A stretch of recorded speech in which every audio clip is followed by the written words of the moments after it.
आपने अभी तक सीएसए क्रिएटिव टॉक्स का एपिसोड 27 नहीं देखा? फिर देर किस बात की, जल्दी आइए देखते हैं वॉइस ऑफ क्रिएटिविटी।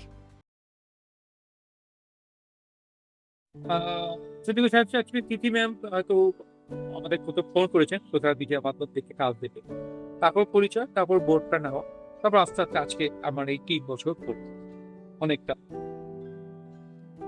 আচ্ছা, বাহ। সিএসএ পরিবারের কোন বিষয়টা আপনাকে সবথেকে বেশি মানে ভালো লাগায়, অর্থাৎ সব থেকে বেশি আপনার কোন বিষয়টা এটা বেশি ভালো লাগে যে আমরা যখনই কোনো কিছু বলি সঙ্গে সঙ্গে তার ফিডব্যাকটা দাও, এবং স্যারও সবসময় আমাদেরকে স্যার স্যার বলে ডাকে। কৌশিক স্যারও আমাদেরকে স্যার বলে, উনি এত বড় চেয়ারপারসন আমাদের বলে, তো স্যারও আমাদের বলে, যেটা আমাদের বলে উনি এত বড় মাপের মানুষ। আমরা যত তার থেকে বয়স অনেক ছোট, যত যার যার সবার জায়গায় নিয়ে টিচার আমার ঠিক আছে, আমরা অনেক বড় বিশাল আরো অনেক বড় বড় শিল্পী পৃথিবীতে জড়িয়ে আছে।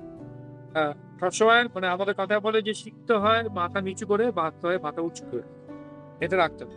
তো আর খুব দামি। স্যার বা ম্যাডাম পিটি ম্যাডামকে, অমিত কৌশিক স্যারকে বা আরো যারা কোঅর্ডিনেটরকে আপনারা যা ঢুকছেন, যখনই পরীক্ষার সময় যদি কোনো রেজাল্টের অসুবিধা হলো বা কিছু হলো, ফোন করা মাত্র সঙ্গে সঙ্গে সব ঠিক থাকে।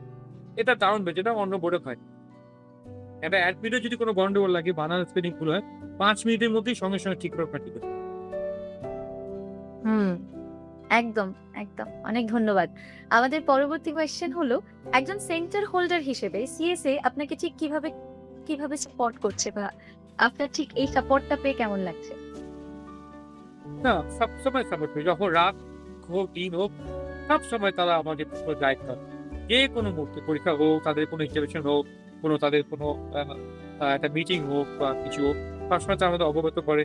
তিথি ম্যাম সবসময় স্যার আমাদের নিয়ে এসে স্কুলে যদি ব্যবহার করলে আমার ম্যাডামকে ডাকি, স্যার তো ব্যস্ত থাকেন, স্যার তিথি ম্যাম সবসময় উপস্থিত হন। তো দিন হোক রাত হোক যে কোনো বিষয়ে ম্যাডামকে ফোন করলে 5-10 মিনিটের মধ্যেই সঙ্গে সঙ্গে তার ফিডব্যাকটা আমরা দিই। आशा करते हैं कि आपको सीएसए क्रिएटिव टॉक्स का एपिसोड 27 पसंद आया होगा। मिलते हैं आपसे एपिसोड 28 में।